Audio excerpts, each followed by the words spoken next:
எல்லாருக்கும் நமஸ்காரம். இன்னைக்கு திருக்கோளூர் ரகசியம் 74. 74 என்னன்னா, திருக்கோளூர் பெண்பிள்ளை ரகசியத்தில் 74 அவருக்கு இப்போ அவரை இது பண்ண வந்து அவ கேட்குறான். இப்போ மறுபடியும் ராமானுஜன் அவர்கிட்ட கேட்குறாரு இல்லையா? கேட்கும்போது அவர் சொல்லுவா என்னை போல் என்றேனும் உபரிசரன் போலே அப்படின்வா. இந்த உபரிசரன் கதை நிறைய பேருக்கு தெரியாது. இந்த உபரிசரனோட கதை நிறைய பேருக்கு தெரியாது. இந்த உபரிசரன் கதை இவனுக்கு தெரிஞ்சிருக்கு. இவன் சொல்றா என்னை போல் என்றேனும் உபரிசரன் போலேன்றா. என்ன அர்த்தம்னா, இவன் வந்து என்ன மாதிரி தானே. உபரிசரன்றது ஒரு ராஜா, பெரிய பக்திமான். இந்த உபரிசரன் வந்து பெரிய பக்திமான், நேர்மைன்னா நீதினா நீதி தவறாதவர், ரொம்ப தர்மத்துக்கு பயந்தவன். அந்த மாதிரி ஆண்டு வருவோம். உபரின்னா மேலே ஆகாயம், உபரின்றது ஆகாயம். சரன்னா அதாவது அண்ட சராசரன்றாலே அது சரன்னா சுற்றி வருது. உபரி சர வசுன்னா சக்தி, ஆகாயத்தில் தானாக பறந்து போய் சுற்றி வர சக்தி இவனுக்கு உண்டு. இவனுக்கு பெருமாள் கொடுத்துருப்பார் முன்னாடியே. அவன் அரச கடமைன்றது என்னென்னா, அவனை பொறுத்தவரைக்கும் அரச கடமைன்றது அவன் நாட்டில் யாரும் தப்பு செய்யக்கூடாது. தப்பு செஞ்சால் அதுக்கு ராஜா தான் பொறுப்பு. தப்பு செய்கிறவளுக்கு அவளை வச்சிருக்காருன்னா அது ராஜா சரியா அவளுக்கு ட்ரீட்மெண்ட் பண்ணல, ஒன்று அவள் தப்பு திருத்தலை, இல்லாட்டா அவளுக்கு தேவையானதை கொடுக்கல. அது மாதிரி ராஜா மேலே தான் தப்புன்னுவோம். அது மாதிரி அந்த மாதிரி நாட்டை ஆண்டுன்னு வந்ததுன்றது சாதாரண விஷயம் இல்லை. அவ்வளோ தர்ம நெறியோடு நாட்டை ஆண்டுன்னு வந்தான். இப்படி ஆண்டு வரும்போது தேவர்களுக்கும் ரிஷிகளுக்கும் ஒரு பிரச்சனை ஆயிடுது. தேவர்கள் என்ன பண்ணுறா, இந்த யஜ்ஞப்பசுன்னுவா. யஜ்ஞப்பசுன்றது என்னென்னா ஆடு. யஜ்ஞப்பசுன்றதை யஜ்ஞம் பண்ணும்போது பசு அந்த இடத்துல வேண்டி விட்டு வச்சிருந்து பலி கொடுப்பா. கடைசியில் அந்த இதை பலி கொடுத்து அதை வந்து அந்த அந்த அந்த பலியை இவாளுக்கெல்லாம் அந்த ஆவிர்பாவத்தை கொடுப்பா. தேவர்களுக்கும் கொடுப்பா, முனிவர்களுக்கும் கொடுப்பா. தேவர்களுக்கும் முனிவர்களுக்கும் இதை கொடுக்கும்போது அந்த இடத்துல வந்து ஒரு தகராறு வந்துடுது. இது மாதிரி ஒரு யாகம் பண்ணி ஒரு இது கொடுக்கும்போது இந்த ஆட்டை வெட்டி கொடுத்தா தேவர்கள் வாங்கிட்டு நல்லா சந்தோஷமாக போயிடுறா. ஆனால் முனிவர்கள் வந்து இது பாவம், நீங்கள் என்ன ஒரு உயிரை எடுத்து எல்லாருக்கும் கொடுக்குறீங்க அப்படின்னுவா. இது இல்லை எங்களுக்கு அதெல்லாம் இல்லை, உயிர்ன்றதெல்லாம் இல்லை எங்களுக்கு. அதில் மந்திரம் ஜபிக்கிறாளே அதுதான் முக்கியம். அந்த மந்திர ஜபம் எங்களுக்கு வந்து சேர்றதில்லை. அந்த அந்த ஜபம், அதை ஜபிச்சிருக்க ஜபம், அந்த சக்தி எல்லாம் எங்களுக்கு கொடுக்குறா இல்லையா, பங்கிட்டு எங்களை மரியாதை பண்ணி அந்த சக்தி பண்ணியே கொடுக்குறா இல்லையா. அவிர்ப்பாகன்றது அதான். அந்த யஜ்ஞத்தோட ஒரு பாகத்தை பெருமாளுக்கு மரியாதை நிமித்தமாக சேர்க்குது. எங்களுக்கு அந்த மரியாதை கிடைக்கிது இல்லையான்றா தேவர்கள். முனிவர்கள் அது தப்புன்றா. இவா 2 பேருக்குள்ள இது மாதிரி வாக்குவாதம் ஆனவுடனே அங்கே வந்து நாரதர் வந்து என்ன சொல்கிறாரு, நீங்கள் 2 பேருக்கும் தீராத பிரச்சனையாக இருக்குது. எப்போ யஜ்யம் நடந்தாலும் யாகம் நடந்தாலும் நீங்கள் அந்த இடத்துல இந்த மாதிரி ஒரு எனக்கு வேண்டாம், என் யஜ்ஞ பசுவை பலி கொடுக்கக்கூடாதுன்றீங்க, ஒருத்தர் கொடுன்றீங்க, எனக்கு வேணுன்றீங்க, பயிர்ப்பாகம் தான் வேணுன்றீங்க அப்படின்வா. சரி நீங்கள் என்ன பண்ணுங்க, பூலோகத்தில் உபரிசவசுன்னு ஒருத்தன் இருக்கான். ரொம்ப நீதிமான் நேர்மையானவன். அவங்ககிட்ட போய் நீங்கள் நியாயம் கேட்டிங்கன்னா அவன் உங்கள் இதுக்கு விட சொல்லுவான் அப்படின்வான். சரின்னு 2 பேரும் வந்துட்டு தேவர்களும் வரா, முனிவர்களும் வரா. வாழும் வந்து தேவர்களும் ரிஷிகளும் வந்து இவங்கிட்ட நிற்கிறான். இவன் இருக்கும்போது என்ன வேணும் சொல்லுங்க, நீங்கள் கேட்டாலும் பண்ணித்தரேன் அப்படின்வா. முதல்ல அவளெல்லாம் சேவிப்பான், எல்லாருக்கும் ஆசனம்லாம் கொடுத்து உட்கார சொல்லிட்டு அவளுக்கு உங்களுக்கு என்ன குறைன்னு கேட்பேன்.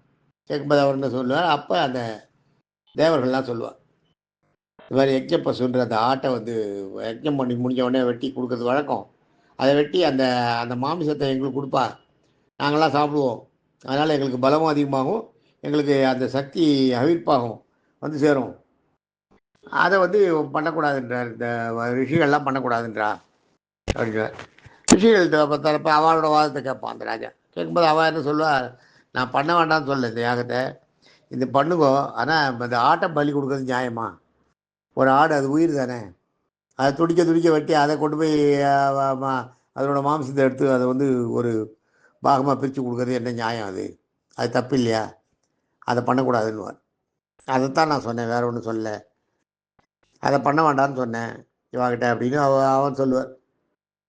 அந்த ரிஷி எல்லாம் சொல்லுவான். சொன்ன உடனே என்ன பண்ணுவான், ராஜா யோசனை பண்ணிட்டு சரிதான் இது நியாயம்தான் அப்படின்ட்டு தேவர்கள்கிட்ட சொல்லுவான், நீங்கள் பண்ணுறது தப்பு. ஒரு ஆட்டை நான் வந்து என் நாட்டில் நீதி சொல்லுவோம், நீதி வளர்ந்தோம், இந்த எங்கள் நீதி பிரகாரம் அவள் என்ன சொல்லுவா, தேவர்கள் அப்படியெல்லாம் இல்லை, அந்த தேவர்கள் பலி கொடுக்குறதுன்றது இல்லை, அந்த நீங்கள் உபயோகிக்க மந்திரங்கள் தான் முக்கியம். அந்த மந்திரத்தோட சக்தி எங்களுக்கு வருது இல்லையா, அது போகிறோம். எங்களுக்கு காட்டோட உயிர்ன்றதெல்லாம் எங்களுக்கு உயிர் பற்றியே கவலையெல்லாம் கிடையாது. எங்களுக்கு அந்த மந்திர சக்தியோட பாகம், அவியல் பாகம், எங்களோட பாகம் வந்து சேரணும் எங்களுக்கு அப்படின்னா தேவர்கள். அதுக்கு ரிஷிகள் என்ன பண்ணுவா, அதை வந்து சரியில்லை, ஒரு உயிரை துன்புறுத்தி அதுலேருந்து தனக்கு லாபம் கிடைக்கிறதுனா அதை அடைய மாட்டேன்னுவா. அப்போ இவன் சொல்லுவான், ரிஷிகள் பக்கம் தான் நான் சொல்லுவேன், ரிஷிகள் பக்கம் தான் நியாயம்னு சொல்லுவேன். ஏன்னா இந்த ஒரு உயிர்ன்றது பெரிய விஷயம் இல்லையா, ஒரு உயிரை கூட அதை தான் என்னை போல் அந்த ரிஷிகளை சொல்கிறது தான் இவன் சொல்கிற உபரிசவசு சொல்கிறார், என்னை போல் என்று உபரிசவசு போல. இந்த உபரிசவசு வந்து ஆகாயத்தில் போகிறத வந்து நாங்கள் அந்த ரிஷிகள்லாம் வந்து கேட்குறா, தேவர்கள்லாம் ஆகாயத்தில் போகிற தேவர்கள் வந்து நம்மளை கேட்குறான்னு இவன் அதை பற்றியே யோசிக்கல. இவனை பொறுத்த வரைக்கும் நியாயம்தான்.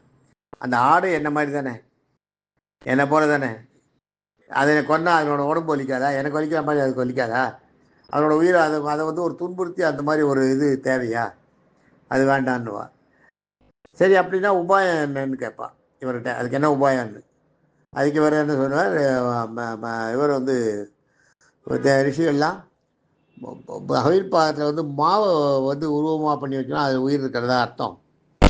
மாவை வந்து இடிச்சுட்டு அந்த மாவை இடித்த மாவை உயிர் மாதிரி பண்ணி வச்சோம்னா, அந்த ஆடு மாதிரி பண்ணி வச்சுட்டு அந்த அதை வெட்டி கொடுத்தோம்னா பாவலில் போட்ட ஆட்டுக்கு உயிர் போச்சுன்ற அந்த கணக்கு வராது, அந்த உயிரும் துன்புறாது, அவிர் பாகமும் அவளுக்கு சேரும், சாஸ்திர பாகம் சரியாக வரும். அதை சொன்ன உடனே அதை இவர் இந்த உபரிசவசு வந்து தேவர்கள்ட்ட சொல்லுவார் பாருங்க, அதெல்லாம் ஒத்துக்க மாட்டான் அவள்.